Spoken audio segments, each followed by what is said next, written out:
variability. In the fourth assessment report of the IPCC, we quantified and reported on more than 25,000 observed impacts that have already occurred in the Earth system.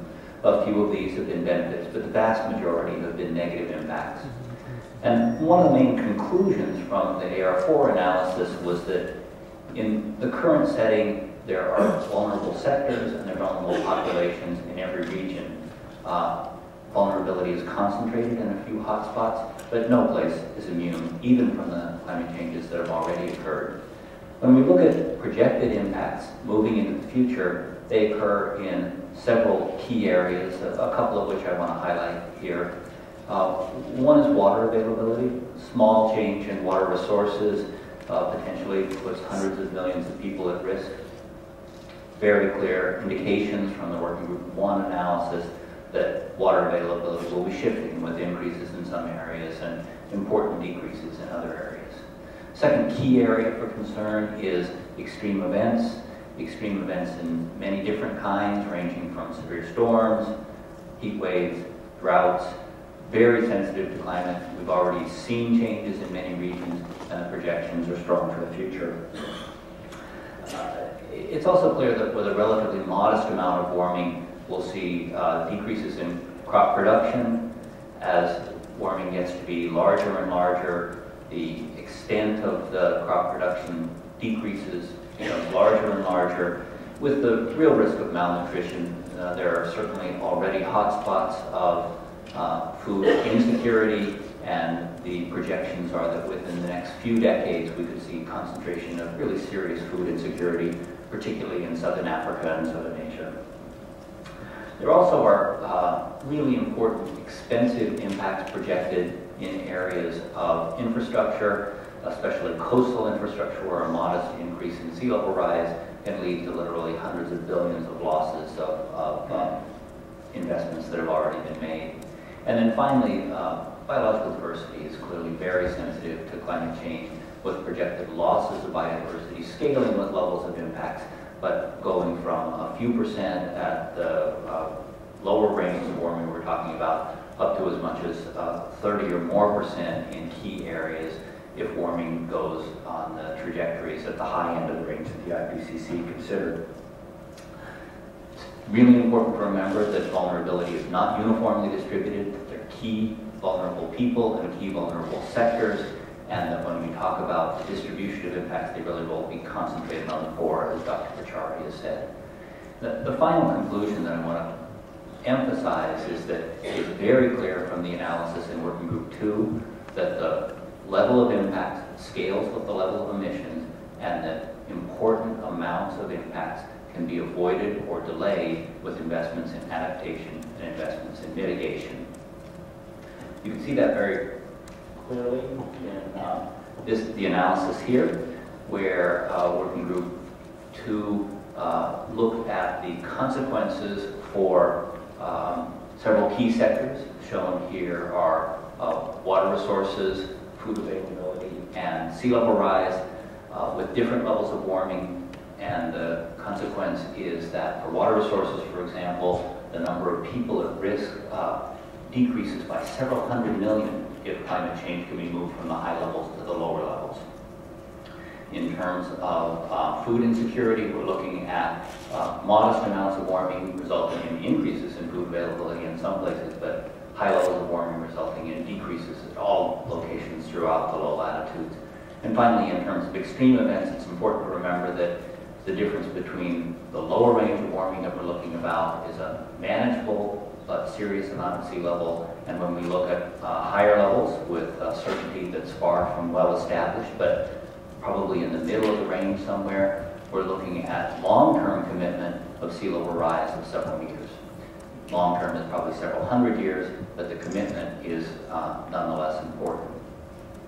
Finally, I just want to close with a couple of quick comments about the IPCC processes. Dr. Pachauri has already indicated how proud we are of the processes that have served the IPCC so well over the last 4 assessment cycles. And I just want to highlight a couple of features of the process that we continue to rely on really heavily. The first is that there's contributions from a huge huge author teams that are selected with a very careful international process. There are 2 stages of carefully monitored international reviews involving, in the AR4, over 90,000 review comments. Author teams need to respond to each one of these review comments, and an independent set of review editors monitors the responses. The final draft has gone through at least 2 reviews that have scrubbed out everything that wasn't consistent with the underlying scientific literature and has included everything that's been pointed out in the review process. And as Dr. Pachauri says, the final summaries for policymakers are approved word by consensus, by all of the world's governments. It's a process of which we're extremely proud and that we're confident will serve us well in the analysis for the 5th assessment cycle. Thanks very much.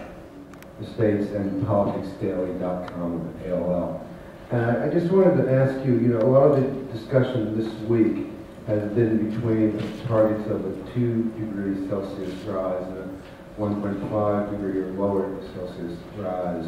What your thoughts are on that and how you would apply some of the work that went to 4 and maybe going to 5 to that particular discussion. I'm sure it seems to be one of the cruxes of the debates this week. Well, my colleagues can add to what I'm going to say, but I think this is an issue that the negotiators have to come to grips with, because this certainly involves value judgments. And what I would like to say is that the limit that we set as a target globally, in my view, should also depend on which parts of the world are going to be hit by the impacts of climate change to specific degrees. Just to tell you something that we brought out in the 4th assessment report, with this temperature increase of 2 to 2.4 degrees Celsius, if we were to limit temperature increase to that level, we would get sea level rise due to thermal expansion alone of 0.4 to 1.4 meters. Now, for some parts of the world, frankly, that can be life-threatening. Let's accept that. And we've also brought out in the AR4 that we now know much better, as we've clearly documented, the impacts that will take place between a range of 1 degree to 2 degrees increase in temperature over 1990 levels. And if you look at those impacts, they certainly cause concern. And we, as I mentioned, identified 5 reasons for concern in the AR4. So the decision is really that of the negotiators, of decision makers, because it involves value judgments, but the science is very robust and gives you a basis for arriving at whether we need 2 degrees or 1.5 or 5 degrees.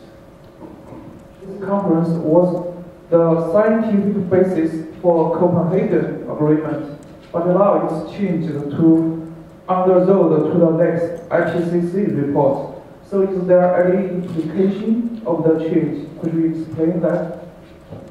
Well, I think the two are interrelated, and I trust after what we presented to you, the title is not all that important. It's essentially whatever title you want to give it. But we wanted to provide some insight into the 4th assessment report and how these might be of value for the negotiations that are taking place and the agreement which I hope will be reached.